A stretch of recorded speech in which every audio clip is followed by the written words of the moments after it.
I'm reading from the New International Version. One day Jesus told his disciples a story to show that they should always pray and never give up. There was a judge in a certain area. He said, who neither forsaken God nor cared about people. A widow of that city came to him repeatedly saying, give me justice in this dispute with my enemy. The judge ignored her for a while, but finally he said to himself, I don't fear God or care about people, but this woman is driving me crazy. I'm going to see that she gets justice because she is wearing me out with her constant request. Then the Lord said, learn a lesson from this unjust judge. Even he rendered a just decision in the end. So don't you think God will surely give justice to his chosen people who cry out to him day and night? Will he keep putting them off? I tell you, he will grant justice to them quickly. But when the Son of Man returns, how many will he find on the earth who have faith? The word of God for the people of God.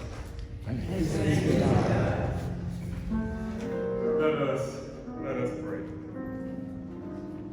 Almighty God, thank you for this awesome opportunity. Thank you for this season. Thank you for this time. God, we're willing vessels, and as we plant seeds of worship, as we plant seeds of praise, we know that you would ultimately do the increase. And for that we say thank you. Thank you. Thank you for what our ears will hear, our hearts will feel, and we pray that we'll be able to be better disciples for hearing and being appliers and doers of your word. It's in Jesus' name we pray. Amen. Amen. Our message from this morning comes from, again, the New Testament, the Lukean chapter, chapter 18, verses 1 through 8. I'm reading from the New Revised Standard Version. Then Jesus told them a parable about their need to pray always and not to lose heart. He said, in a certain city there was a judge who neither feared God nor had respect for people. In that city there was a widow who kept coming to him and saying, grant me justice against my opponent. For a while he refused, but later, like Brother Gambrell said, he said to himself, though I have no fear of God and no respect for anyone, yet because this widow keeps bothering me, I will grant her justice, so that she may not wear me out by continually coming. And the Lord said, listen to what the unjust judge said. And would not God grant justice to his chosen ones who cry out to him day and night? Will he delay long in helping them? I tell you, he will quickly grant justice to them. And yet when the Son of Man comes, will he find faith on earth? Just for a few moments, I have a title for us this morning, A Pursuer of Justice. Amen. A pursuer of justice. Yes, in walking distance of this great church is my alma mater, Clark Atlanta University. As this great institution just celebrated homecoming festivities, I couldn't help but to think of the persistence that it took to finish that institution. Consider all the distractions that are around now and at the time I was in school. You see, Morris Brown was the center of spirited debate. Spelman was the center of intellectual curiosity and beauty. The Morehouse School of Medicine was the center of critical thought. And ITC was the center of progressive change agents. Clark Atlanta University seemed to be the center of it all. And in order to finish this institution, I had to be persistent in avoiding distractions year after year, semester after semester, trying to achieve high academic achievement. It seemed like a catch-22 situation as I routinely walked to the library to study and to complete my work-study activities. I had to glance at hundreds of people from all the neighboring institutions hanging out on the promenade, seemingly enjoying the best lives. However, my persistence paid off when 3 months after graduating, I walked into my very own classroom helping young minds pursue their right to educational justice. So one question for us on this morning: when has persistence paid off in your life? I'm sure by past this mind you can tell where God has brought you from one place to another and your persistence paid off. When have we been a pursuer of justice? Let us think about that for a moment. Every instance that you and I have thought about of persistence involved us either accomplishing a goal or making it through a challenge. In our text, the Church of Luke's day is experiencing such a challenge. Persecution from the Roman Empire, longing for the second coming of Christ, which they expect to vindicate them and to end their suffering. However, the second coming of Christ seems long overdue, and disciples are finding it increasingly difficult to keep and to maintain their faith. In the first verse of our text this morning, Jesus tells his disciples a story about how they should keep on praying to never give up. We must ponder the question, why do people stop praying in the first place? What does it mean to be persistent in prayer? How should we respond when our prayers are not answered? How can we be sure we're praying things that line up with the will of God? Our text seems to answer some of these questions for us this morning, for Jesus says there's a certain woman in verse 3. This nameless woman, this woman is a widow. This means her husband is dead. She's impoverished. She does not have a voice in her custom and culture that day. Men have to speak on behalf of women. Men because the only voice women had. In this particular instance, her husband is dead, and therefore she takes it upon herself to voice her appeal to what has happened to her. She asks the judge in particular to give her a fair shake. So we know that this woman is disadvantaged. She is in the cellar of society. But being disadvantaged does not mean she is defeated. Being disadvantaged fuels her to be determined. So she approaches this judge who's in a position where he can make a difference. In verse 2, the Bible describes him as being condescending. He doesn't care about God. He doesn't fear people. Nevertheless, this woman, and in my imagination, this strong black woman, knew that even though this judge was callous, even though this judge was condescending, she had a cause she was committed to. She was a pursuer of justice. In biblical times, widows are counted among the most destitute of society, alongside other vulnerable groups such as poor, the orphans, and immigrants. Because of the precarious social and economic positions of such groups, biblical texts also make provisions for them, helping to make sure they don't fall victim to economic exploitation. So let's be true. The question is for us this morning, who are the widows in our community? The people who long for and beg for justice and mercy. We find further in this text some answers to some of those questions. For the beginning of verse 4 says that this unjust judge ignores this persistent woman for a while. Perhaps the judge is waiting for a bribe. Maybe he reserves favorable treatment for wealthier or more influential people. Possibly he just doesn't want to be bothered. Whether the judge was tired of her nagging or thought of undermining his position in the community was looming, he gave in to her demands at the end of verse 5. She was persistent in her protest. At this critical juncture in our text, we are in verse 5 of 8 verses, and one has to look at this text critically. Normal interpretations of this parable say that just as the unjust judge heard the widow because of her persistence and not because of the merits of her case, so too God will hear us if we persist in our request. So we should persist in our request, and God will give in like the unjust judge who gave in to the widow's request, even though he had no fear of God and no respect for anyone. He gave in just because the widow kept bothering him. You can be as persistent as you like, but sometimes, people of God, persistence doesn't always get you what you want. God doesn't always answer the prayers the way you want.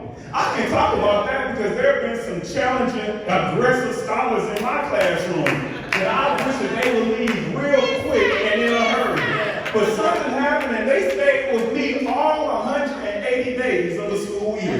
They never missed a day they came, and they were willing and able to come in, and they were saying, Mr. Woodfork, here we are. It lets us know that sometimes our prayers, even though they are earnest and we really want to help make a difference. Because I felt about the other children there in the room, man, they got to deal with this each and every day. God, can you just move them to another place? But God had other plans. He saw things that they really needed, not exactly what I wanted. They needed somebody, a role model to be in their lives, someone to help plant the seed. And even though I didn't see the seed grow at that very moment, I know that the seed was planted in their lives. And they're going to remember Mr. Woodfork, old 4th grade classroom. They're going to remember the rules and routines that we had set in place to make sure that they can become progressive scholars in this world. It's important for us to understand that God is that same type of God. He may not answer everything that we want to have answered right away. I'm pretty sure God doesn't always answer the prayers that you have asked as well. At this point, I hear your spirit. You're saying, wait a minute, local preacher, God always answers, just sometimes God says no. Well, according to this parable, we ought to be able to wear God down if we just keep asking. So what about those ardent prayers are there for those who've been knocking on God's door, begging and pleading for mercy? If this parable is to be believed, then surely even an unjust God will have heard them by now. If God is just and persistent in prayers they answer, then why can't all those pleading, persistent parents at children's hospitals all over the world wrestle healing out of God for their children? Someone has to think mothers and fathers pray day and night, and beautiful children still die each and every day.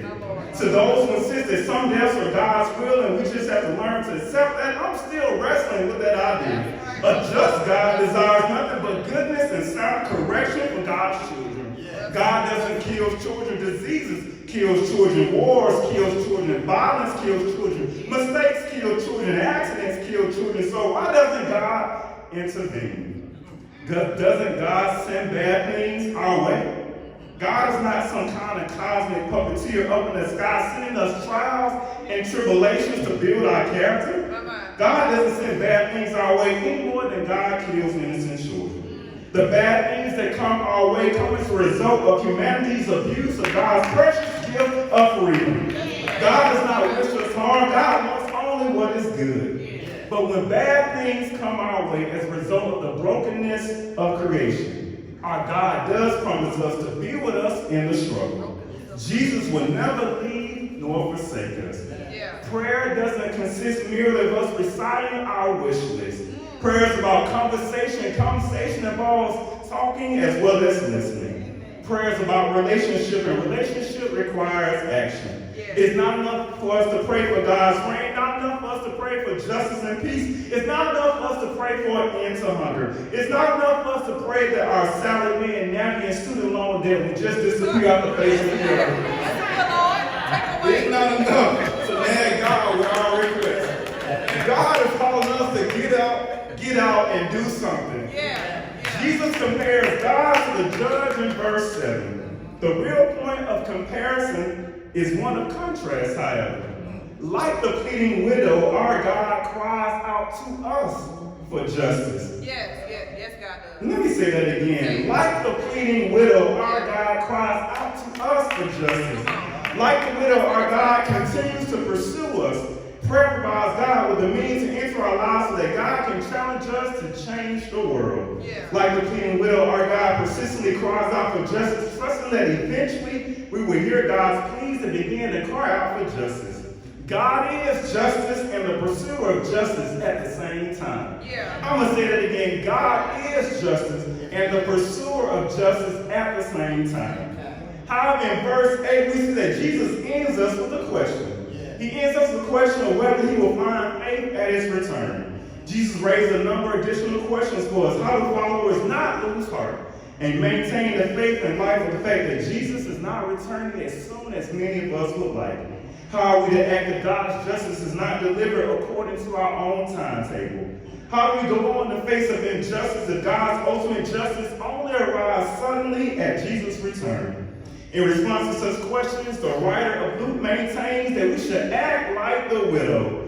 We are not to wait quietly for Jesus' return and accept our fates in this oppression-ridden world. We are instead to resist injustice with the resolve of the widow. Luke shows us how important it is that we initiate the call for justice. The members of the United States Supreme Court bear the title of justice. implied in the name that all 9 of these persons will make right whatever wrong has occurred. As we know, the first African American to serve on the Supreme Court, Thurgood Marshall, had a history of making it right through his legal work with the NAACP. His key role in the 1954 Brown versus Board of Education of Topeka School segregation case changed the course of America. His voting record shows he heard the persistent pleas of women and African American and chose to do justice. The late veteran Democrat represented Congressman Elijah Cummings, who chaired the powerful House Oversight Committee investigating President Donald Trump's impeachment, left this nation this past week with a model of doing justice. So finally, I'll leave you with a familiar story, as we are challenged to continue to be pursuers of justice for our communities. We need to accept the fact that Jesus provides us with help. And many of us have heard this story, but it bears repeating during this season. It seems that there was this devout Christian who lived directly in the path of a storm. The civil authorities issued a flood warning and told all the residents to evacuate. Well, the devout Christian prayed and prayed in silence just because he was on good terms with God, that God would save him from the flood, only if he had faith. So when the sheriff came by on patrol, he tried to convince the devout Christian to evacuate, but the fellow said, no, I have faith and God will rescue me. Well, the storm came and the river rose beyond the banks and the flood waters flowed dangerously close to the fellow's house, and the National Guard came by in a rowboat and tried to convince him to evacuate, but he told him, no, I have faith and God will save me. Well, eventually the fellow's house was flooded, and the fellow had to climb up on his roof, and the news helicopter came and saw that he was trapped, and they tried to help him. But the devout Christian just waved the helicopter on and said, don't worry, I got it. I'm a Christian, I have faith, and God will save me. Well, finally the house was swept away in the flood, and the man couldn't hold out any longer, and he drowned. Well, when the man arrived at the pearly gates, St. Peter was really surprised and told him that they weren't expecting him this soon. Well, the devout Christian was very upset, and he demanded an audience with the Almighty, so St. Peter ushered him into the Holy of Holies, and the fellow started ranting, and he was raving at God.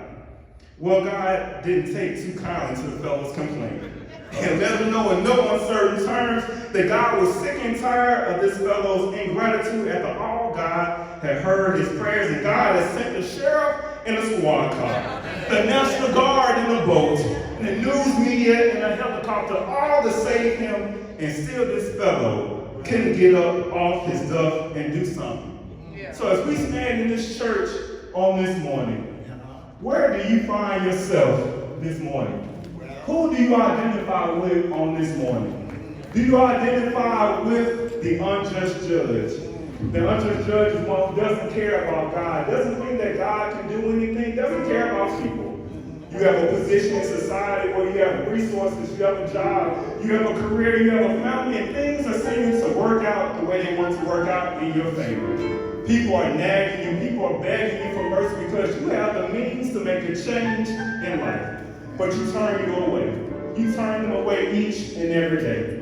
Where do you find yourself this morning? Do you find yourself being the good judge, the just judge, the judge of God, the one who has the resources to cause change, the resources that when someone comes and asks you for some help, some resources, some time, you're able to provide it with a cheerful heart. You don't turn yourself away. You understand exactly what that person needs. And you understand that the reason why you have these resources is to give to others. You're a person of justice and you're a pursuer of justice. Who do you find yourself in the text on this morning? Do you find yourself being the widow? No, not the widow that we see in this text, but the widow that's given up on praying to God. You pray to God day after day, week after week, month after month, and it seems like things don't turn around.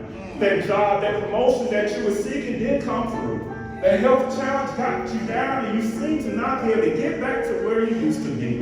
That family member left you and you had that divorce, and you had that separation, and you wondered why did things turn out the way they turned out. I prayed every day. I came to worship service. I did prayer meetings. I was on the prayer call. I gave, I fasted. Why did this have to happen? God, people were nagging and asking me, why are you still praying and why are the situations happening to you? You begin to feel that maybe it's because of my life, the things that I've done, God just wasn't here for me anymore. Who do you find yourself in the text this morning? Do you find yourself in the text being the widow? The one who's trying to pursue justice? The one who said that God is my will and my way. God's going to turn things around. God is the effectual fervent prayers of the righteous availeth much. You have scripture in your lips and you have scripture in your heart, and you understand that God may not give you things that you want, but He'll give you exactly what you need. God will help you to meet that challenge. God will help you to meet that obstacle. God will help you to understand that things are not going to turn out exactly how the way you want things to turn out. But God is still a just God. God is still a great God. God still has you in His mind each and every day. God is searching after you on this morning.